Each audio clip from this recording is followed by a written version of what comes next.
with more from DCB Live. Coming up next, Engineering Memes Guy.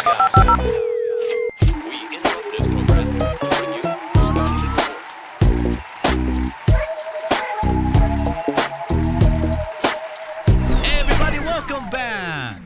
My next guest needs no introduction because he, the man himself, is the engineering memes guy and is an automation engineer at Loomis Automation. Straight out of Orange County, the man just doesn't quit. Please welcome Eddie Flores.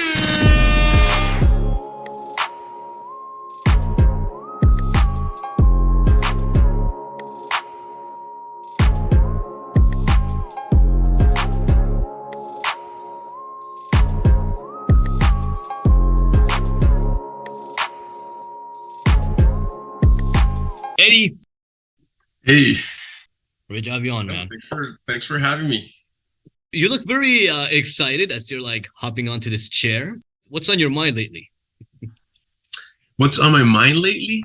Ooh, honestly, just finishing projects. That's what's on my mind. Just a little bit of work, just a little bit of creating content, and trying to meet deadlines. Really, customers are waiting for their projects to be done, so that's really what's on my mind. Right, those college days didn't last very long, no? No, they're still resonating with you. Yeah, right now the only thing is you get, instead of doing homework and school stuff, you're actually getting paid, which is different.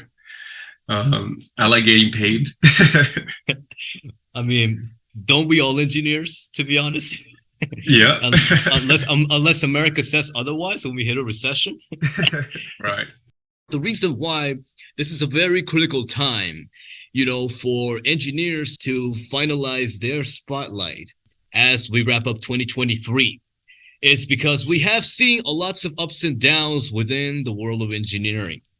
What I wanted to know firsthand is, do you remember at the very beginning of 2023, what were you up to then? What projects were you doing at the time as an automation engineer yourself?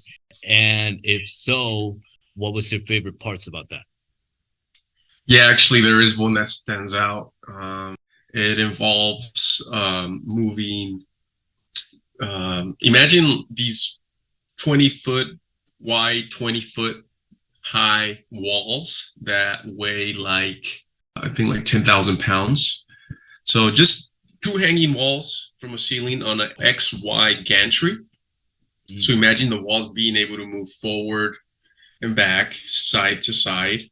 And then theta is what I call the rotational. So imagine these two walls hanging from the ceiling on a gantry, and we had to design all the motion control. So we did the electrical system, the software for this customer. Is a huge entertainment company here in Culver City, California. Mm-hmm. And yeah, it was a little scary being, moving such big masses, and yeah, I mean, even the people working there would look at us and think we were young. I mean, we are young, but we are good. It's not doesn't mean we don't know what we're doing. And well, there's another side to that. We don't know. It went well. We got it done, and they liked us from the beginning, and somehow they trusted us to do it, and we did it. And it didn't take as long as we thought it would either. So we came through exactly when we said we were. So I feel pretty proud of it.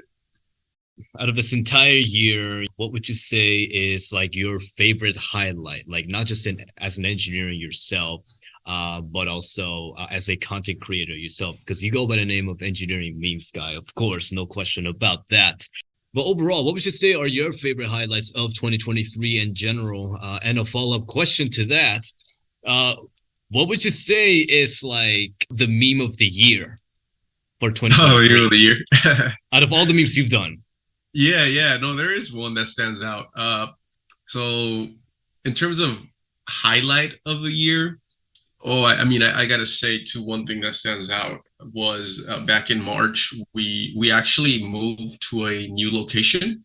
We increased our um, square footage of our facility 3 times. So we were at a 1,800 square foot facility. So now we're in a, I think it was like 5,500 square feet building. So that's a huge move for us, being able to um, grow in that way. So I think that was probably the biggest highlight of the year, being able to say, you know what, we're going to keep pushing it. We're going to keep growing. And if we move to this facility, we might be able to take on big projects. And that's exactly what happened. We had customers come in and look at the facility and say, okay, you guys can build machines in here. So, yeah, I mean, that was probably one of the bigger highlights for sure. And then in terms of memes, there is one that I made. I can't remember exactly how long ago, maybe a couple months ago. And it's about it's about So it's like you gotta hire AI to keep track of all your memes you've done in your life. I know, right? Yeah, I don't know how many posts I have, like 4,000 posts now. But yeah, so it's the one with the two guys. There's what's his name? It says, I guess the meme or the reel is there's two guys talking to each other saying, "Oh, they hate us because they ain't us." So in the caption, I put engineers flexing their superiority complex. And then in the video, it shows just guys saying, "Oh, they hate us because they ain't us. They hate us because they ain't us." And it's hate us because they ain't us. Exactly. They hate us because they ain't us. That's a great saying, okay? Hate us because they ain't us. They hate us because they ain't us. Wait, okay. I think that is slowly coming to my mind. My cerebral zone is telling me that is the meme that I should pick for the meme of the year. Oh, really? Okay. Exactly. I was heading into that direction, so maybe my brain is not as consumed as one who would originally be exposed to memes very often, like yourself, Mr. Engineering Memes Guy. Think of all of your fans out there, like your 420K followers who rely on your content every single effing year. Do you have any idea, how much history you're making right now? Yeah, I mean, I just remember getting messages from students telling me, they were just thanking me for helping them get through, engineering and just having conversations with people that were considering going into engineering. And then years later, they messaged me saying that they graduated. They said engineering or meme engineering? No, they were asking me if they should be joining like mechanical engineering or something else. And they actually did mechanical engineering, and years later they messaged me that they had graduated, and I'm like, wow, this is crazy. And it was multiple of those people messaging me that they wanted to figure things out, and I just didn't realize how much memes were doing that. They were just getting them through classes, just making fun of their pain. They feel like they relate to more people. So I think it's humor is a good way of connecting with people and relating. So I'm just happy to see people connect through my page. But I would doubt that you're not getting paid for this. Although I do think that should be the case. You know what I'm saying? Like every follower should subscribe, to your memes channel, right? And you get maybe like, I don't know, like how much are engineers worth? Let me ask my producer, how much are engineers worth? Oh, 90,000? Ah, that's too low. Hell no, that is too low. I almost fired him. But that is such a low bar. But talk to me about just the art of making fun of pain.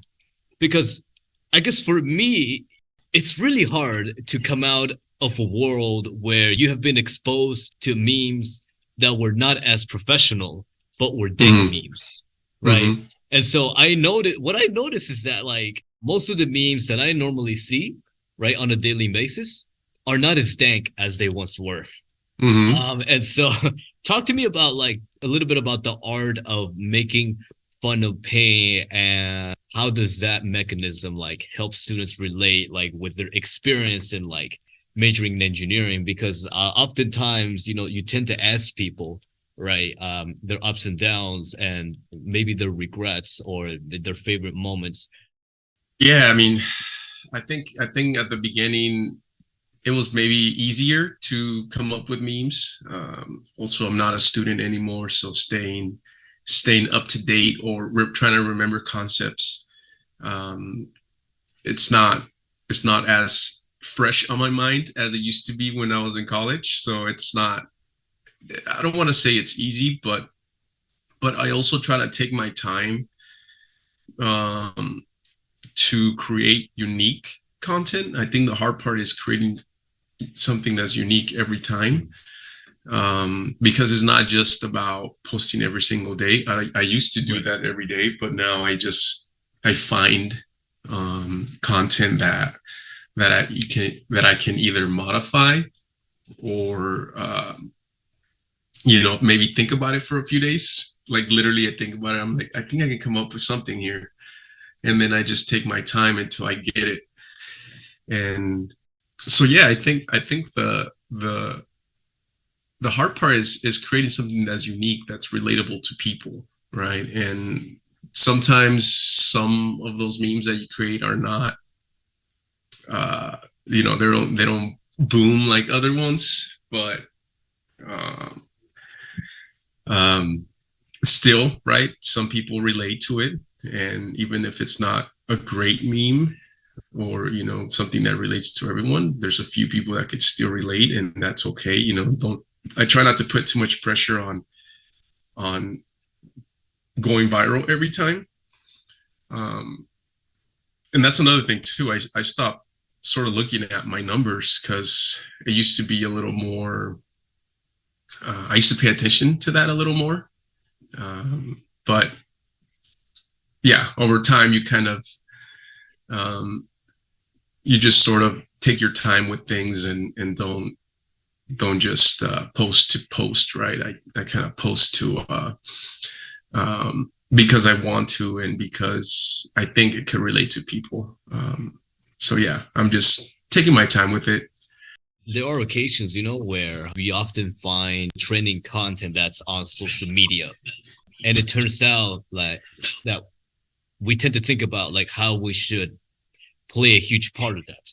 And I find this as a big challenge, for a lot of like engineering students who oftentimes like they either spend like playing video games or they are into extracurriculars, or are into sports or are simply just killing time, making sure that engineering memes guy just like replies back to their DMs. But just feel free feel free to share with us, a little bit about your college experience down at Chico State. You graduated at Chico State, Mhm. and some of Yep. the incredible things that you've done, right? Was you were a part of the MESA program. Have you done some intramural sports yourselves? What was your biggest highlight out of your undergrad experience at Chico State? Oh, I mean, first, I love the area. I love Chico, the city.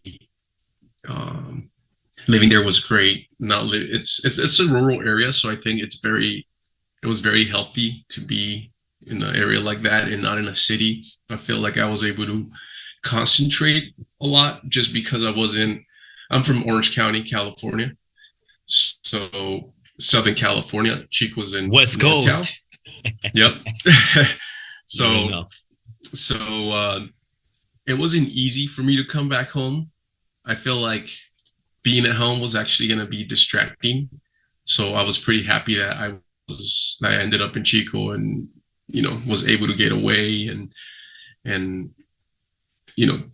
just experience college over there. So I thought Chico was just, it's a great university to go for school. In terms of highlights, I mean, I don't miss school like that much anymore, because like I said, I like making money instead of going to school. But I says a lot about your channel. I think probably some of the highlights too. Let me think here. I want to say even sports, like playing intramural. I loved all that. I was pretty happy doing all that. I think probably the biggest highlights are the people I connected with, the people that became lifetime friends. I think those kind of connections are priceless. So I think getting that from Chico was some of the biggest highlights, without a doubt. Now, switching gears into your other main platform that happens to be shaking a lot of heads for many engineers, and especially like other people with the brightest brains and the brilliant minds. No, actually, it's the other way around. The brightest brains and the brilliant minds. That's part of your motto for your new podcast, The Cerebral Zone. Now, I noticed that throughout this interview, my cerebral zone has sort of like undergone several obstacles, like, trying to make sure that I'm a subscriber to Engineering Memes Guy. That's definitely an obstacle that I just overcame just a few seconds ago. And then the other obstacle I ran across too was the notion that like I'm graduating soon. And so your new show, The Cerebral Zone, features the brightest brains, brilliant minds within the world of STEM. They come out to your platform to present their latest research, technologies, innovations, and other like monumental projects, that could get a lot of like young people hooked up, take part, participate, and even volunteer in one of these projects. For those who are looking to pursue careers in STEM, most importantly, like within the realm of engineering, this is the platform for them. And for so long, your audience has gotten to appreciate just the incredible work that you do there. But out of all the guests that you had, or out of all of these like engineering ideas, if you will, that you have heard of, or maybe within STEM itself, which one was the most mind-blowing? How were you able to process all of that? Yeah, I mean, Cerebral Zone came later in time, because first I had started on Instagram the Women in STEM Wednesday. So that was back in 2020 during COVID times. So that's when the Instagram feature, the live feature, was first enabled on Instagram. I don't know if you remember, but it was Instagram without live, and then they start adding features, and that was one of them in 2020. So that's kind of how it started, I think. And over time, we actually got a sponsor, which was Shure, the company Shure, SHURE. So they actually sent us headphones and mics. Exactly. Sure. Right. They sent us mics and headphones and equipment. So I think through that, we actually started taking it a little more serious. I think I'll be honest, I think the guests that I've had throughout this time, they've been pretty incredible. I think it's pretty niche to be able to interview engineers that work in some of the biggest companies in the world. NASA, Boeing, Blue Origin, Northrop Grumman, like Boeing. Yep. It's insane, all the opportunities that have come up from that, just from me showing myself and supporting women in STEM, for example. all that led up to like Cerebral Zone, right, which started this year. But where did that name come from in particular? Yeah, so actually we were all here at our shop, and I was asking the guys, like, what do you guys think we should name this? And we didn't want to call it like a podcast, right? It's like, Cerebral podcast or some podcast, but it's more Just like so you know, this used to be named a podcast. Just so yeah, so it's more of a zone where we come together and just talk, right? Or just share ideas, discussions, whatever, really anything that we want to talk about that people think, where people could, search something and hopefully they find a video that answers questions for them, and just share people's stories and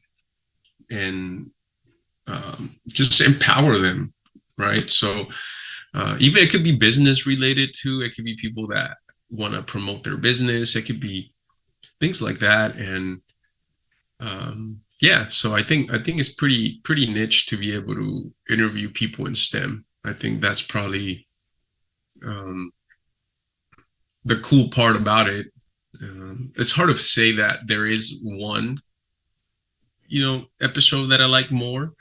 Some episodes might be short and really good, right? Even me thinking about it, I'm like, oh, this was a really good episode. Some could be longer and maybe not as good, and people so your reaction, say, oh, that was great. Your Cerebral Zone's reaction was like, oh, this is so good. Like, yeah, exactly. I'm like, okay. oh, this is great. That's your common reaction. Mm-hmm. I actually have to I gotta catch up on like 4 or 5 episodes of editing right now, so I'm still trying to catch up. I'm constantly upgrading my equipment. Instead of having cables and mics now, I actually bought wireless microphones, so I can actually have less cables and things like that. Buddy, that's more logistics. That's more logistics. You know what I'm saying? Yeah. Like that's a secret that we shouldn't share on the radio, legally speaking. No, but was there like a favorite topic? Like out of all the guests that you had on your show, like was there a favorite topic that was the most mind blowing to you in a way? Honestly, I mean, yeah, I think this is actually not just Cerebral Zone. It was like Women in STEM Wednesday. Right. It was an episode with Joan. She's at Your Female Engineer on Instagram. And we just got into the whole mansplaining, like how women feel about, when guys mansplain to them. And yeah, so it was pretty intense. And I'm like, I'm like, hopefully this doesn't trigger people, or hopefully this helps people out, So this therapy session went off the rails, is what you're saying. It was, yeah. Some are controversial, they're more controversial than anything, rather than, something more specific. I think it was more the fact that we got online and a lot of people saw it. So if you're a guy and you don't know what mansplaining is, well, then okay, just to be clear, am I a guy? Okay, I'm a guy. All right, go ahead. And you're mansplaining to people or women. I just didn't realize of how they felt, right? Or what is mansplaining. I think that was a pretty interesting topic. So yeah, I think that one was probably one that stood out to me. You're also full-time automation engineer at Loomis Automation. Now, for the sake of transparency, is Loomis Automation a sponsor of your show? That's my company. So yeah, Loomis Automation does sponsor. Okay. All right. Out of your time at Loomis Automation, you mentioned earlier that you worked in, some of these like hardcore engineering projects. Was there a time where you gotten like the hardest assignment throughout your time at Loomis Automation? And if so, like how did you like from an engineer standpoint, like go about like solving it? Yeah. Oh man. I think all projects sort of have their difficulties. I think mechanical design. I mean, I'm a mechanical designer, so being able to design like a machine that's gonna work the first time is almost impossible. Um, there's always maybe like some minor modifications that need to happen. It's pretty hard to design parts, like mechanical parts, and have it all come together and do exactly what you want. I think this year, I mean, the project I mentioned earlier, that was a lot of electrical, a lot of software. I think we figured that one out. I don't think it was like that difficult, right? But for example, right now there's a project that it involves designing mechanical parts that are pretty small. It's definitely a tough one, right? It hasn't been built, so is it going to work the first time? I don't know. Do I need to modify certain things? Probably. I It's don't like a know, trial and but error process, right? yeah. So I'm just I get a little worried about that. Um, but I am the main mechanical designer. I do get help, so I get other people that help me out. So engineering memes guy is not sufficient for you, is what I'm hearing. Mhm. Oh, I see. I just like Okay. having more and more, right? I just add more to my Right. plate. It's crazy. Well, come on. You're the engineering memes guy. You know what I'm saying? You're like the main head of this project, you know? So I'm sure you can figure something out. Just hearing like the layout of like what engineers do, like when it comes to handling projects like that, you know, it really gives you a broad idea as to what you can normally expect at the workplace. You know what I'm saying? Like Right. if you end up working like at any engineering firm or any company that is like actively hiring engineers in this competitive job market. And oftentimes I'm very conflicted with some of these firms, right? That sometimes don't appreciate like, you know, just the effort that's being taken maybe on the project, perhaps.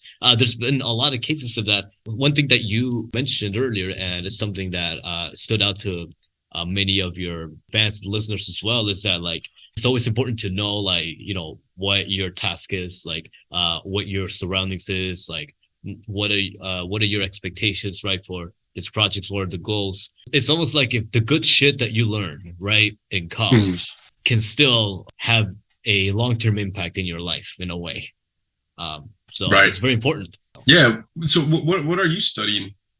I'm environmental engineer. Yeah, I'm environmental Environmental engineer, and I look forward to holding companies accountable. And I don't know if I'm allowed to say this on the air, but Say it. for them. Well, I'm gonna leave it up to the engineering memes guy, you know, to like help me finish the sentence here, because honestly, you really need to think about like how many fans I'm putting at risk here. You know, if I'm about to spoil leaked reports of, say, X, Y, and Z companies that have done something bad to the environment, but who knows? It's just me, a simple human being, just like trying to play a part in this movement called like success, right? And then see where that takes us, you know? I wanted to get your take on what your expectations are in 2024. Like, what do you most look forward to? Yeah, I think I've been focusing a lot on my company, Loomis Automation. I think there's some things happening at this moment that I'm gonna keep to myself. Maybe next time we talk, you'll reveal it soon. Big things already happened at that point. Yeah. So I hope those plans do come through. It's really been just growing my business and just keep growing and maybe get partnerships involved here. So I've been really focusing on more on business and not so much on like content, because let's say I do make a little bit of money through Instagram, like Instagram pays, but really and people contact about potential sponsorships, but really depending on the sponsorship, I either care about it or not. So You got us. yeah, no, this is great. No, you see Merced, are you kidding me? Yes. Anything from the West Coast. Yeah, no, this is great. No, things like this are the things that really matter to me. To be honest, is not so much just making money, because it's not really it. Right. If I want to make money, I have my business to do that. So if people approach me, I just want them to be to know exactly why they're approaching me, right? Which could be for, this, like a radio, like you guys being able to connect with people like that. I think that's more important to me than making money. So yeah, I think I'm just gonna focus on my business and hopefully do more things like this.